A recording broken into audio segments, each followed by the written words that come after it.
So to give a bit of a background for us and what we've done. So we started as a consultancy back in 2016. So we're about nearly 5 years at the moment. So still fairly young, still fairly new, still learning our way. We started as Fowlum, so that was our original name, and we rebranded last year to Nightingale. So we went through a whole rebranding process. We talked to branding experts, and we did a whole new website and all of that kind of thing. And that's an interesting process. And if anyone would like to know about that branding and rebranding process, please do ask about it, because it is quite an important part, and we'll talk a little bit about it later on. So it was myself and Michael, my husband, started the business back in 2016.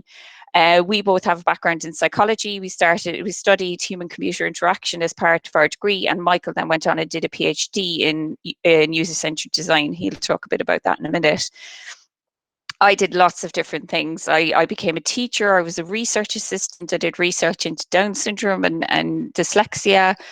I edited a magazine, so I've done a lot of different things across the years.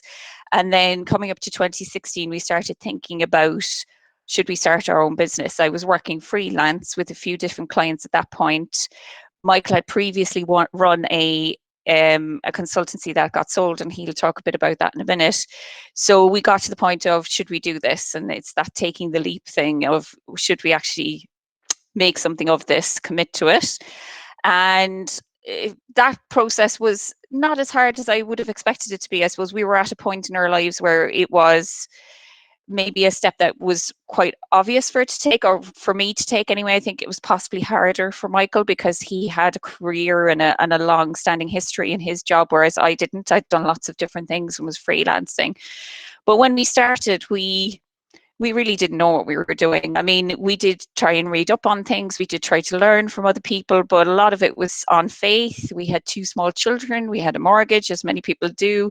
So there was a lot of risk involved from that point of view, although I would say that the risk around starting your own business is often overblown, in the sense that, as long as you do your due diligence and you do your maths and you're not going to starve, potentially the risk isn't as high as what people make it out to be.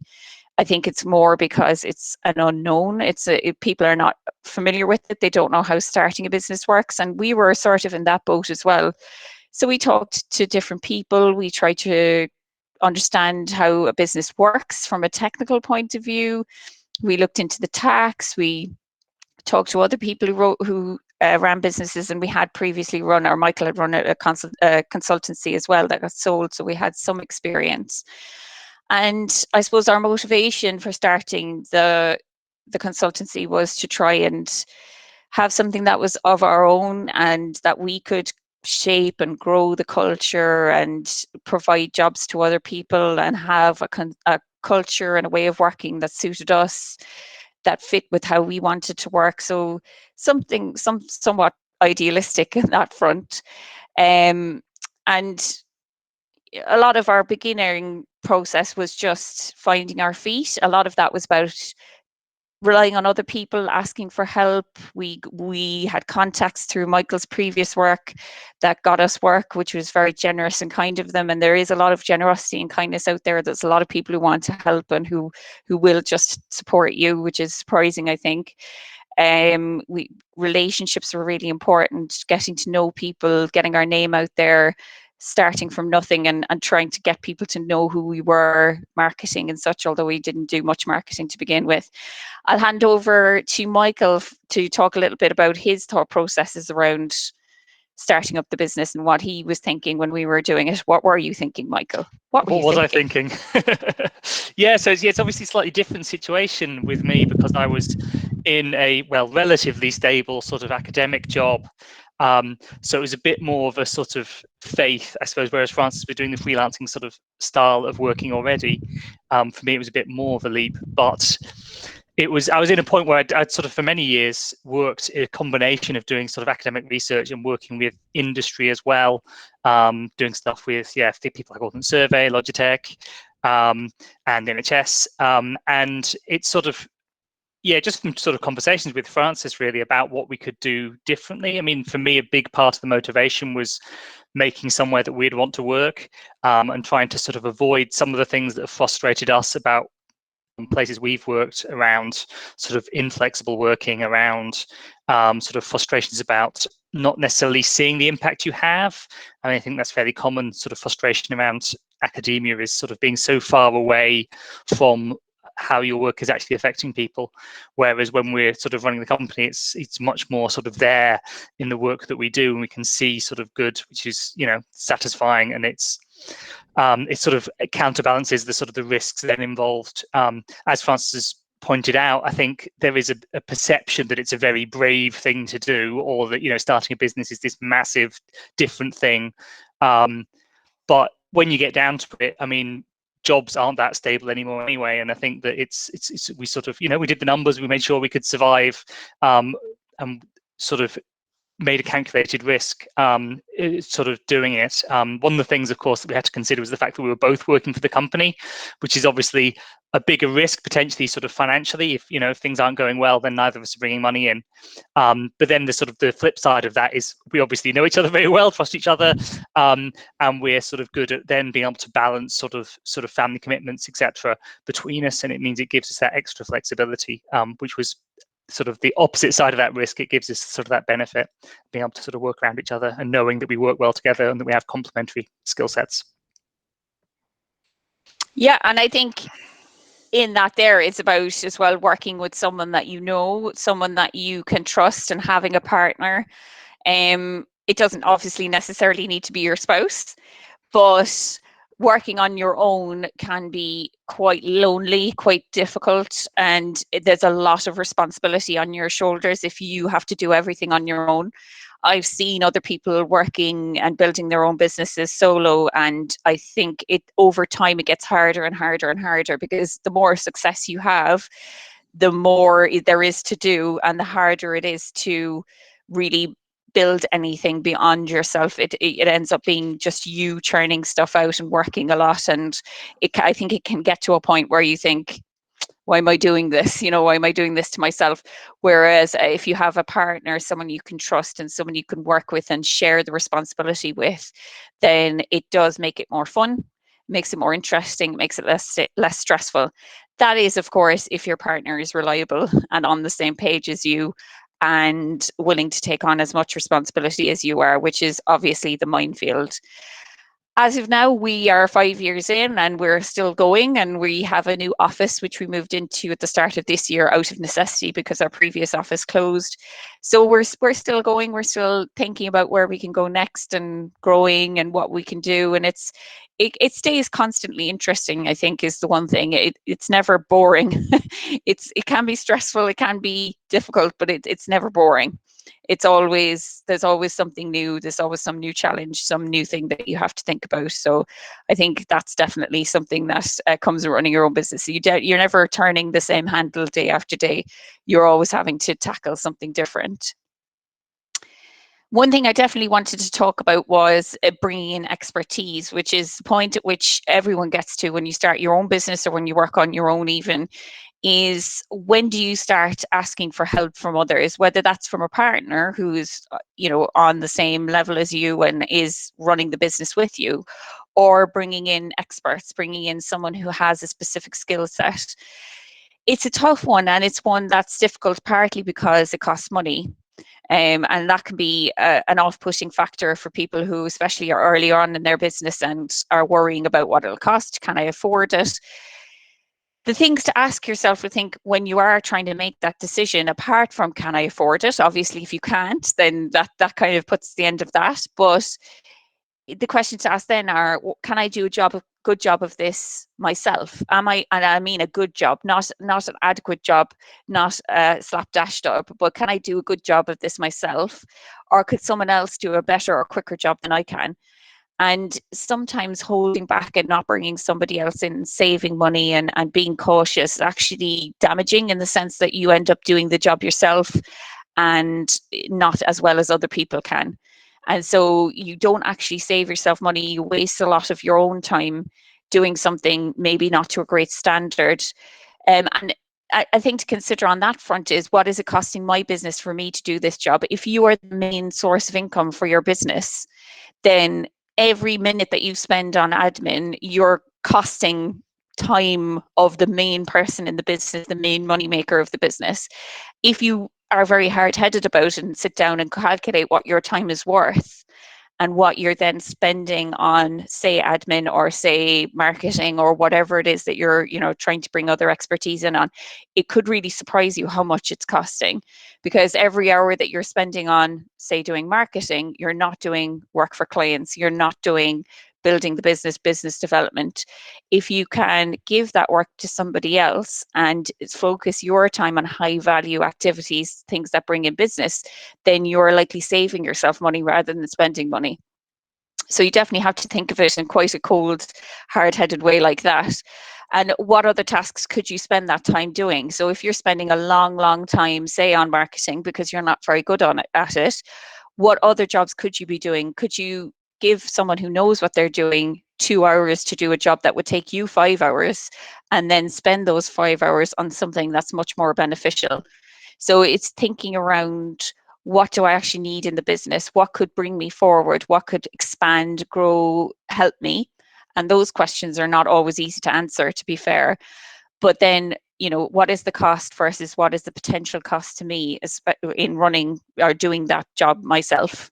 And it's potentially a big one, like I was saying.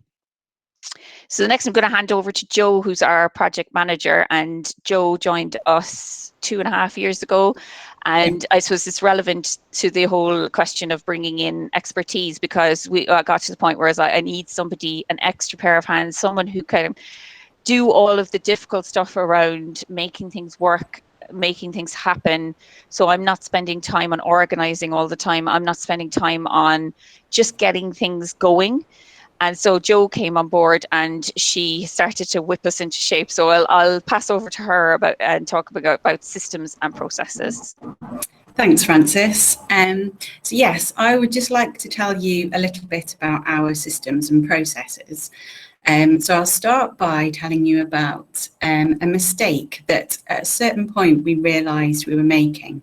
So we knew it was important to spend time on business development, but we did it as and when. So by business development, I mean those activities that help you to attract new clients, get in new business, or intentionally grow your business in a certain direction.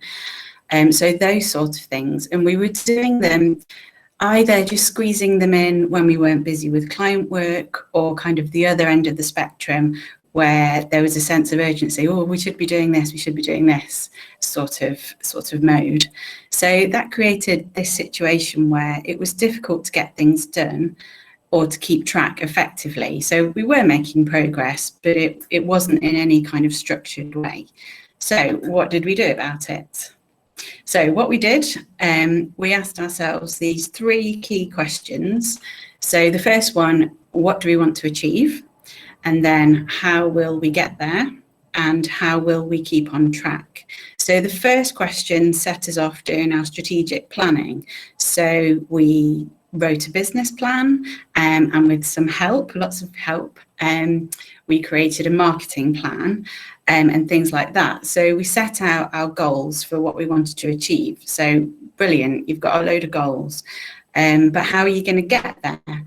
So what we did was we translated those goals into practical actions. So things that we thought, to the best of our knowledge, we could do that would help us meet our goals. So brilliant, now we've got a to-do list.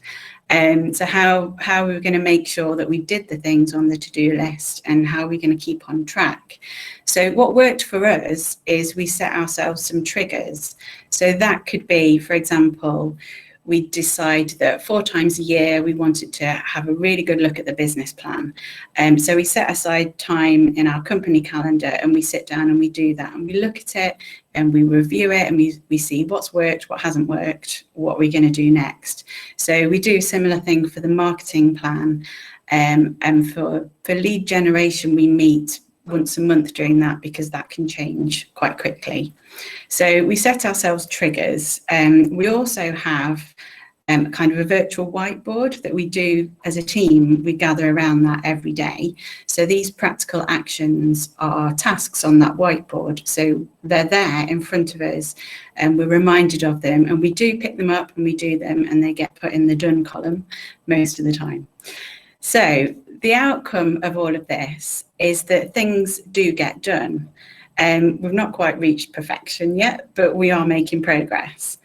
It also gives us the opportunity to regularly review what we're doing and adapt plans. So because we're sitting down regularly and looking at our plans, we've not gone too far down a road that's in the wrong direction. We can back up and change the plan and have another go.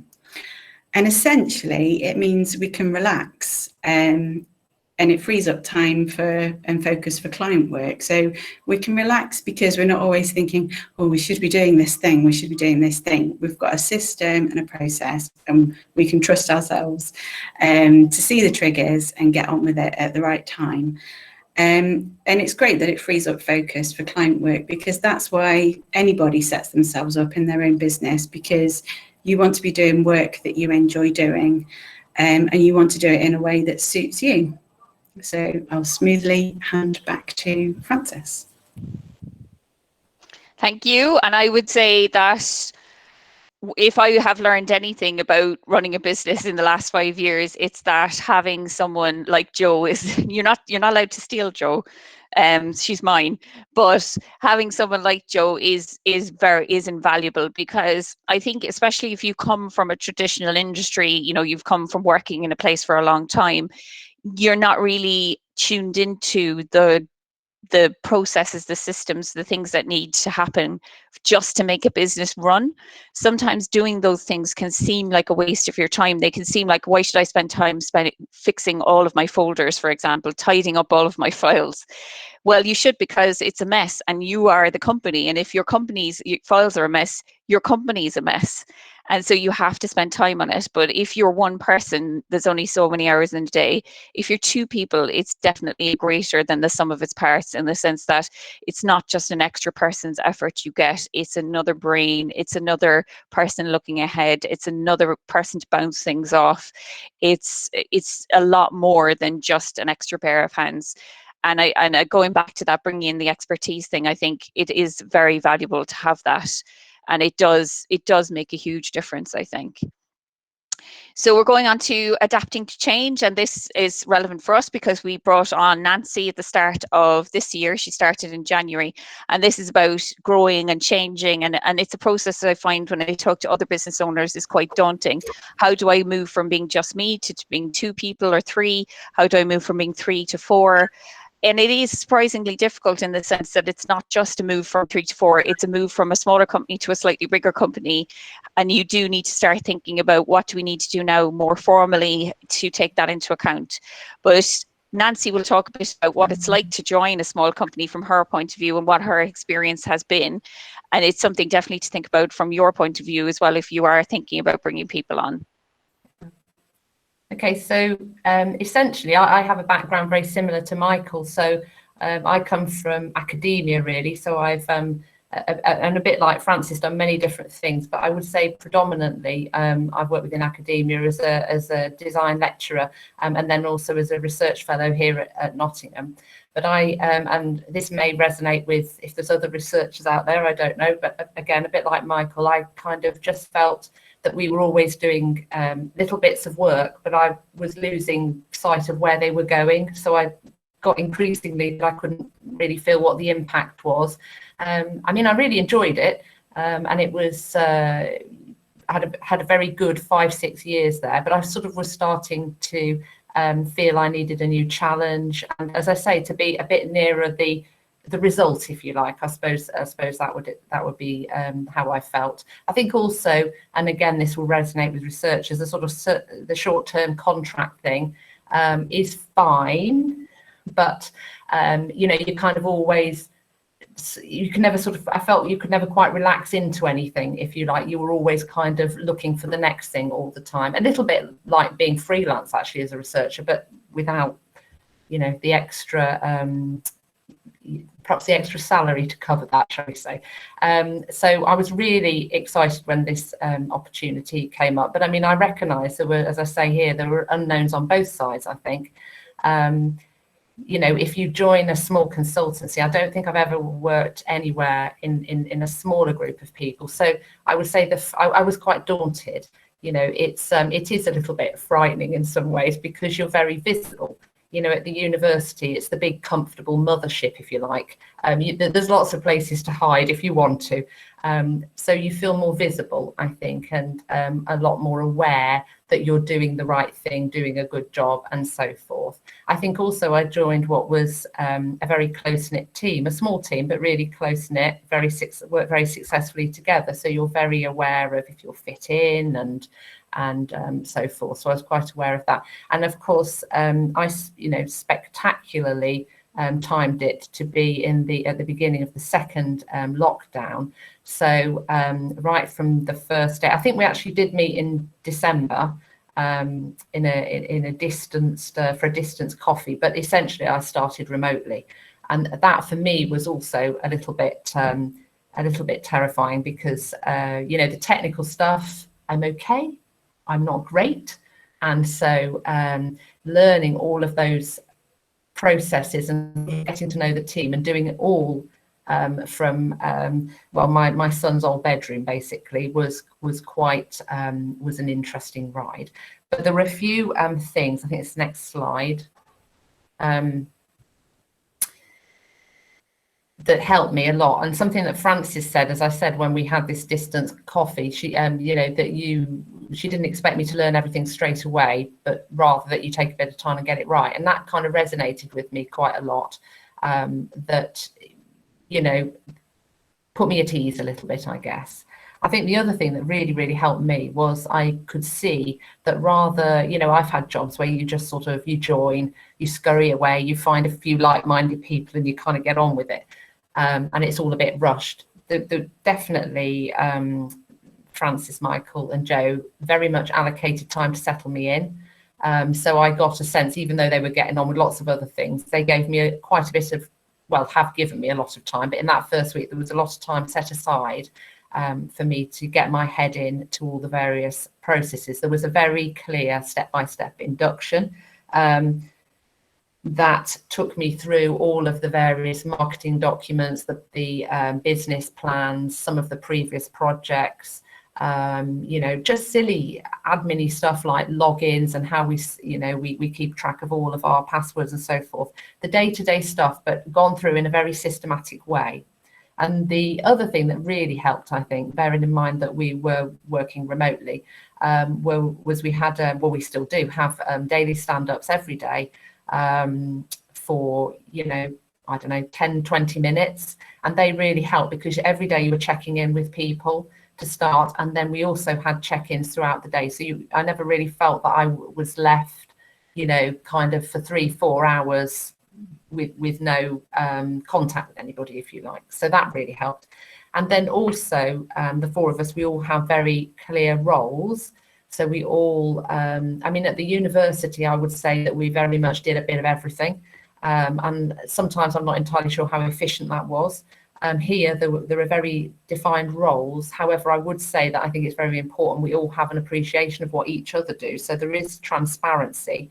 And, I try to understand how other people are doing things if ever I had to do it. But ultimately, we each have specialisms. So I think that would cover my, some kind of overview of what helped me joining a new company, if anybody was thinking of expanding. Great, thanks, Nancy. And the next bit I want to talk about is relationships and partnerships. And I think this is really important if you are starting your own company, is that you have to build relationships. They're so important because they're the people who will bring business to you. They're the people who will big you up to other people. They'll give you opportunities. They'll give you an insight into what's going on.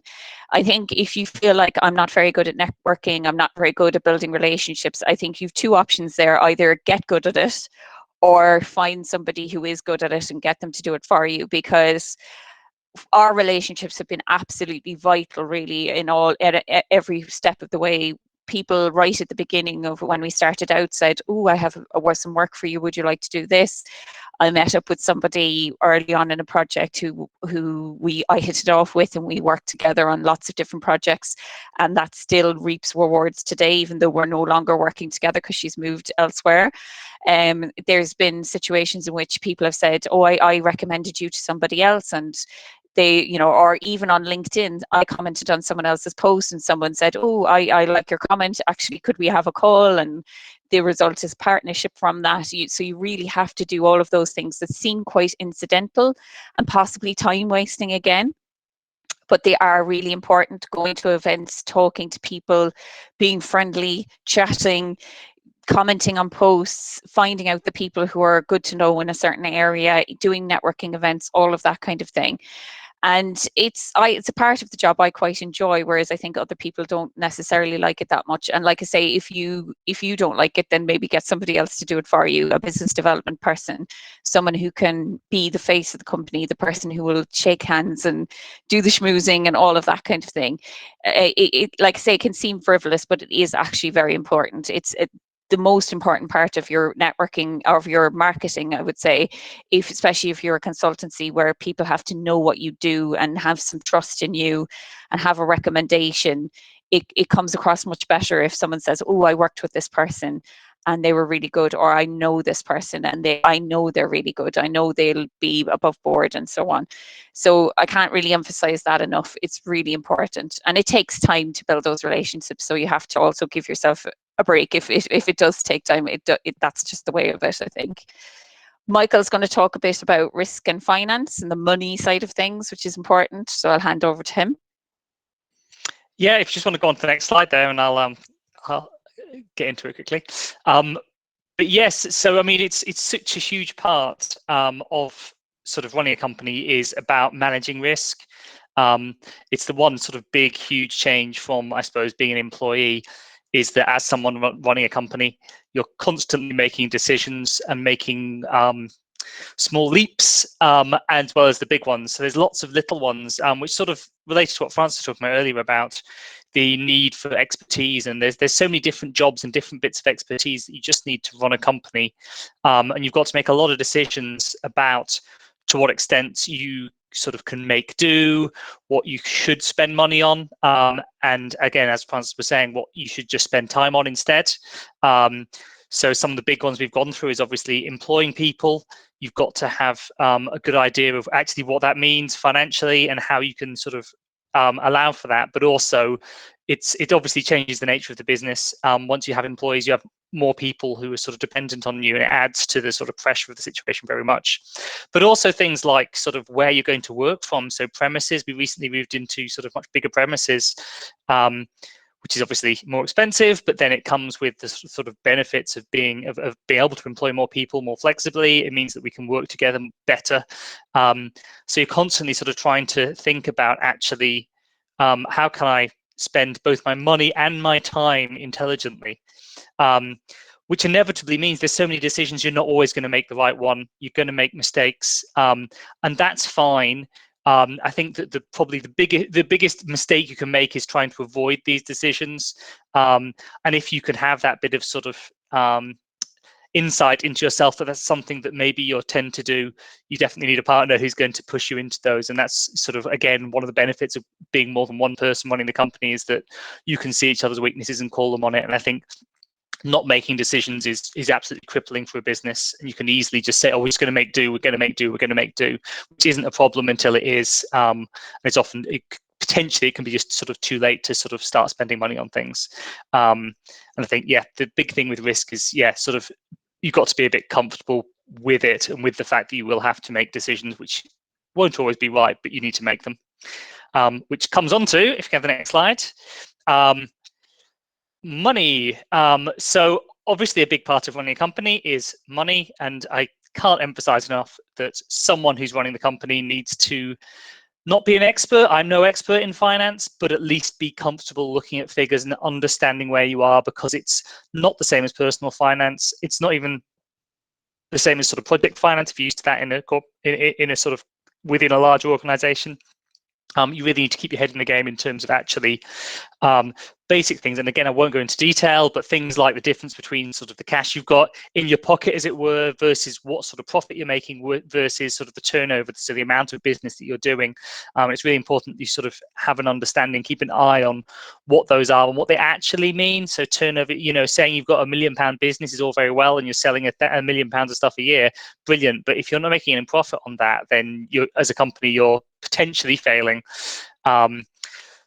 So, I mean, related to that is sort of the big first thing that if you're going to try and take this jump is you've got to consider what you're going to do for money. And that doesn't just mean sort of the money to run the business. It also means the money to keep the business running until you can start making a profit, until you can start bringing business in, because it does take time. As Francis said, it's so reliant on relationships.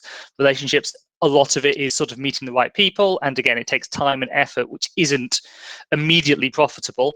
But also sort of living yourself as well. Obviously, potentially you can live without a wage for a while, but sitting down and really thinking, okay, how long can I do this for? How long can we do this for? At what stage do we need to make a decision about whether this is working or not? And if it doesn't work, that's not the end of the world. People move jobs all the time. And similarly, if you start running a company, it doesn't work for you for whatever reason, it's not the end of the world. You can shut it down. Obviously, very different kettle of fish when you're employing people. But at the start, it's sort of, again, it's sort of thinking about how can we do this and how we're going to make this work. And for us, what we did is we used contracting. We still do. I do quite a lot of contract work, which helps sort of bring in the money and make sure we've got sort of the basics covered. But obviously, there's a cost to that, which means it uses up a lot of time and energy. Which sort of at the start meant essentially Frances was doing a lot of running the company on her own because I was out doing this contracting stuff. And that's fine, and it worked for us, but obviously it's something you need to be aware of, is thinking about actually what we're going to do for money for the first year, because just saying, oh, we'll get business and it'll be fine, puts massive pressure on you very early and potentially makes you make some poor decisions early where you're scrabbling to try and get money in rather than trying to build the type of business that you want to have. And yes, I'll hand back over to Frances. So I don't want to spend too long on these because I'm conscious I want to give plenty of time for questions at the end. And if we do run over 1 o'clock, if people are able to stay, that's absolutely fine. But I suppose one thing I would say is that a very important one is figuring out your why. Why do you want to work for yourself? What do you want to achieve? If you don't know, then potentially you'll end up drifting and ending up in a situation that you're not happy with.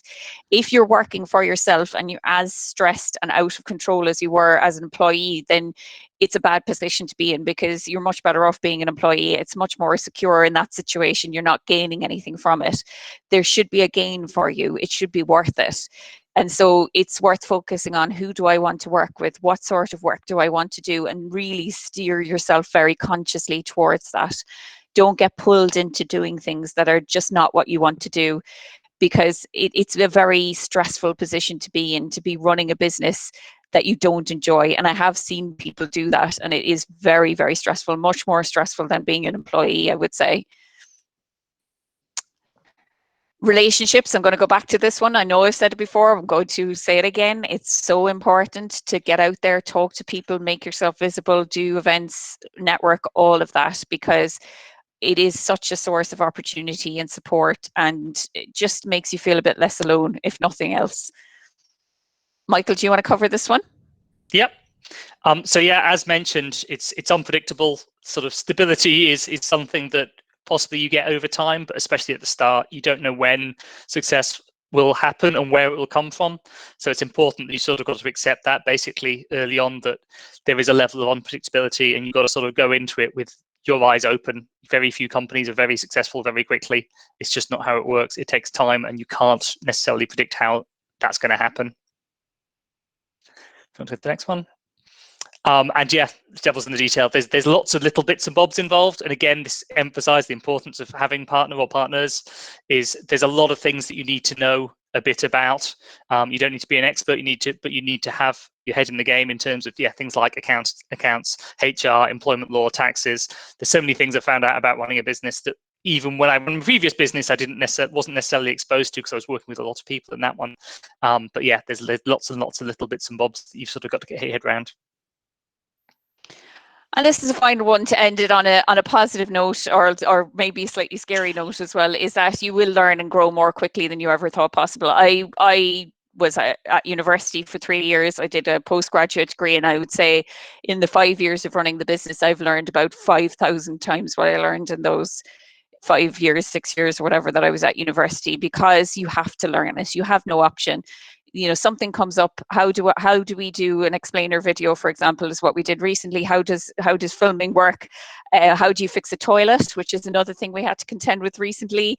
How do you rent a business premises? How do you sort out the tax on a business premises, you know, the rates and so on. All of these little things, you just accumulate so much knowledge, and you're not even that aware of it, I think, until someone asks you a question, and then you say, oh, I know how that works. And it makes you very, I suppose, independent, or very kind of knowledgeable about lots of different things in a small way. I think you don't necessarily know everything about everything, but it makes you learn.